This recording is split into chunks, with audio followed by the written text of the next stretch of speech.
Hello and welcome to part 2 of the intro to the factions in Rome 2, the upcoming game. I should clear something up. I had a very terrible math. As you can see, there's Rome, Carthage, Macedonia, Iceni, Arverni, Suebi, Parthia, and Egypt factions that can be seen here, and that amounts to an 8 factions already revealed. So while it's not concrete, I think it's not concrete yet. There will only be 8 playable factions in the game, unmodded at least, but so far they have revealed 8 factions. So if these are the factions that are playable, if these are the only factions that are playable, then so be it. But still, also something I need to tell you about the Iceni. As you can see, they start in the land of Britain, modern day United Kingdom, in England to be specific. This is the only playable faction out of the 8 so far revealed that starts in Britain. This means that they will have their early stages of the game will probably be conquering the entire island that has modern day Scotland, England, and Wales, and of course with it Ireland as well, if possible. Which means that these guys are probably the most isolated of the playable factions, which should provide some interesting ways to play the game. But anyway, let us go to the Arverni. The Arverni, military-wise, they are heavily dependent on infantry. The Arverni make great use of javelins and devastating impact of the charge, led by elite warriors such as spear nobles and oathsworn. It is by fighting this way that leaders have earned their place as champions, proving themselves in conflict. There's I like their heavy dependence on infantry, and their use of javelins. I like javelins more than bows and slings, and their devastating impact of the charge led by elite warriors. I always like elite warriors, and charges are where the glory is to be earned.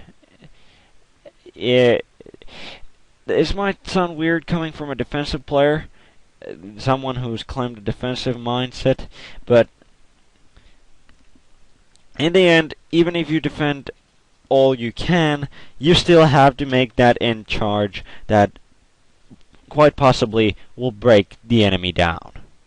Now, as such, I think I like the Arverni the most from the barbarian tribes at least. And but still, they are barbarians, and they are so they're not as unified and disciplined as I would like. But still, these are probably my favorite barbarians. As well as there's something interesting to note here. It says, while many matters ostensibly fall to the Arverni's kings and chieftains, in reality much is governed by the will of the Druids, including declaration of war or peace. Blending animism with a pantheon of greater, local, and lesser household gods, the Celtic religion is one of the key factors uniting the disparate Gallic tribes. Now that itself might be a very interesting game mechanic, and as such, I will be very interested to see how they implement that in the game. But next up is the Suebi. These guys are in the modern day German lands, and these guys are combat-wise, heavily reliant on infantry and ambush tactics. Raiding is their predominant form of conflict. Lightly equipped, most Suebi warriors make use of framea, a javelin-like spear, as swords are a rarity. Often unarmored, they carried their rounded oval or long hexagonal shields in a battle, and wore little more than simple cloaks or other garments. However, their fighting prowess is legendary, and their warriors rightly feared. Even the stoutest centurion would tremble at the sight of a charging band of berserkers, or feel the icy hand of fear clutching his heart when the sinister, black-painted night hunters spring from the forests. So, these guys are individually, they're probably physically the strongest of all the factions. They're from the northern part of modern-day Germany, and Germanic tribes were quite warlike. So these guys were proficient at what they were doing. But this is probably the faction that is least suited to me. While they are heavily reliant on infantry, and they rely also on ambush tactics, raiding, while their gear is perfectly equipped for that because they're lightly equipped and they use a javelin and swords are a rarity, and they're often unarmored. So they're perfect for what they do. They're perfect for ambushes, they're perfect for raiding, but I like armies that can stand and fight in open-pitched battles, and as such, these guys are probably the ones that I'm the worst playing as. But if you want to see me fail miserably, then vote for these guys. I'll surely take up the challenge either way, even if I do end up getting kicked in the arse. Third up is Parthia. Parthia is Parthia is here. It's a very small place in the first place. They, in terms of military, they are famed for their horses, pneumatic horse archers, and heavy cavalry, the latter developing distinctive bronze or iron-scaled armor which covers both horse and rider. For its infantry, it relies on ethnic Persian Iranian hillmen, spear and skirmisher units, and sometimes mercenaries, armed and drilled in the Seleucid fashion. So these guys have cavalry.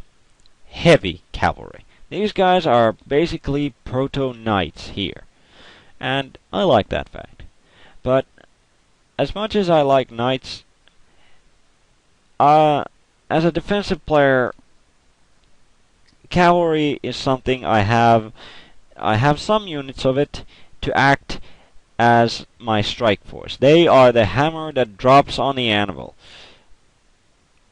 But these guys are famed for their horses, pneumatic horse archers, and heavy cavalry.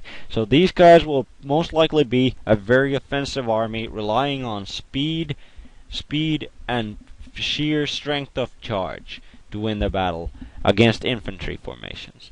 So these guys might be something.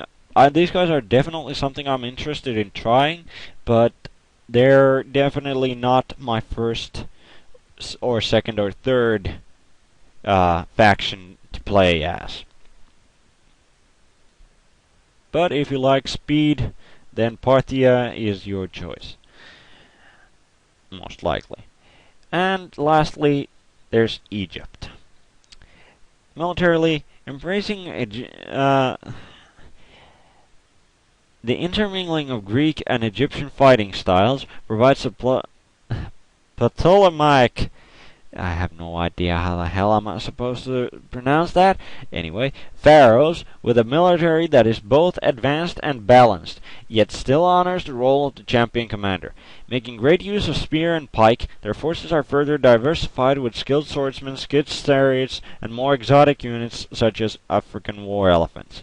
Egypt's position on the Mediterranean Sea also requires a substantial navy to protect its colonial and trade interests. Let's see the good things. It's advanced and balanced. It has champion commanders, and it makes great use of spears and pikes, which are defensive weapons at heart, in my opinion. Yet they still have skilled swordsmen and other offensive units to balance it out. This is something that this balanced and diverse army is something I would definitely want to try and will probably play as, but as with other factions, I don't see myself picking this as the first faction to play as. These are probably the third faction I would, by my preference, play as.